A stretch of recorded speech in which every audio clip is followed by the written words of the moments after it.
Bonsoir, je m'appelle Yana Guignoucho.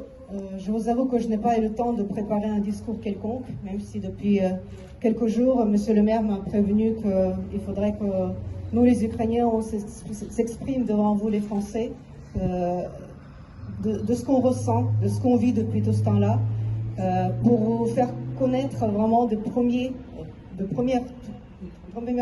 rang ce qui se passe vraiment dans notre pays, ce qui se passe dans nos cœurs, ce qui se passe dans nos têtes. Nous vous remercions beaucoup de nous soutenir, d'être à nos côtés. Je peux vous dire sincèrement qu'on vit un enfer. C'est l'enfer ce qu'on vit. Je vous demande pardon d'avance si l'émotion me submerge. On ne dort plus, on ne mange plus depuis le matin de 24 février. C'est juste horrible ce qui se passe. Nous avons nos familles, nos parents, nos enfants, nos amis. Pour moi, personnellement, mes amis de promotion, j'ai passé 6 ans à Kiev. Tous mes amis m'envoient des informations, des vidéos, des photos, des horreurs, des immeubles abattus, des cadavres dans les rues. Je reçois ça du matin au soir, quotidiennement, et ça ne fait que s'empirer, que s'empirer. Des villages brûlés, du feu partout, des hurlements. Vous ne pouvez pas imaginer. On a souvent vu ça dans les films, on a souvent vu ce genre de choses dans les guerres ailleurs, parce que c'est certainement pas la première guerre, et malheureusement, je ne pense pas que ce soit la dernière. Je ne pense pas qu'elle va se terminer aujourd'hui ni demain. Donc les horreurs, on en verra beaucoup encore. Mais c'est les horreurs qu'on vit maintenant, actuellement, au quotidien, et elles nous touchent personnellement. On ne sait pas, tous les soirs, on dit au revoir à nos parents. On ne sait pas si le matin, on leur dira bonjour. Le matin, on envoie les messages à nos proches, et on reçoit la réponse, nous sommes vivants.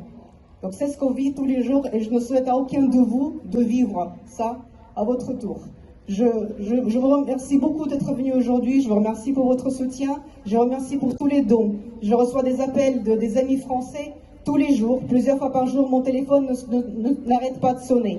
Je reçois des messages en permanence, c'est de la folie, je suis très très très très touchée par ce manque d'attention, par votre envie d'aider.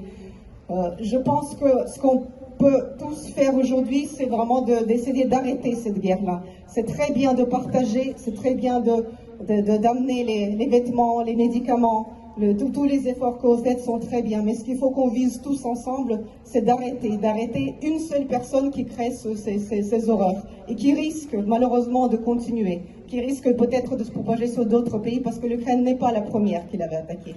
C'était déjà le cas de la Géorgie, c'était le cas de la Moldavie, c'était le cas d'Azerbaïdjan, c'était le cas de la Tchétchénie. Tous ces peuples ont vécu les mêmes horreurs que l'Ukraine vit aujourd'hui.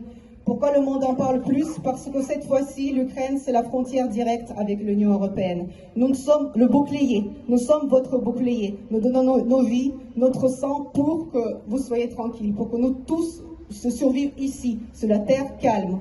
C'est la terre qui n'est pas encore touchée par la guerre, par les bombes et par le feu. Voilà, excusez-moi. Voilà, donc ce que je voulais vous faire comprendre aussi, c'est qu'il faut peut-être essayer de partager les informations, partager les vraies images, les vraies vidéos, ce qui circule sur Internet, parce que la Russie, c'est un pays fermé. C'est un pays où on bloque les informations. Beaucoup de Russes pensent que c'est l'Ukraine qui fait la guerre. Beaucoup de Russes pensent que l'Ukraine attaque la Russie. Beaucoup de Russes pensent que c'est une mission humanitaire que Poutine est en train de faire dans mon pays. Ils pensent que c'est une opération pacifique. Ils pensent qu'il délivre les russophones de l'Ukraine des nazis. Il n'y a jamais eu de nazis dans mon pays. Je suis russophone, je parle russe, je parle mal ukrainien, et aujourd'hui j'ai honte de ça. J'ai honte de ne pas parler assez bien ukrainien. Voilà, personne ne m'a jamais oppressé, personne n'a jamais oppressé qui que ce soit russophone dans mon pays. Tout ça, c'est que des mensonges. C'est que des mensonges. Excusez-moi. Il faut faire comprendre aux Russes que le monde entier maintenant souffre à cause d'une seule personne, et il faut changer ça.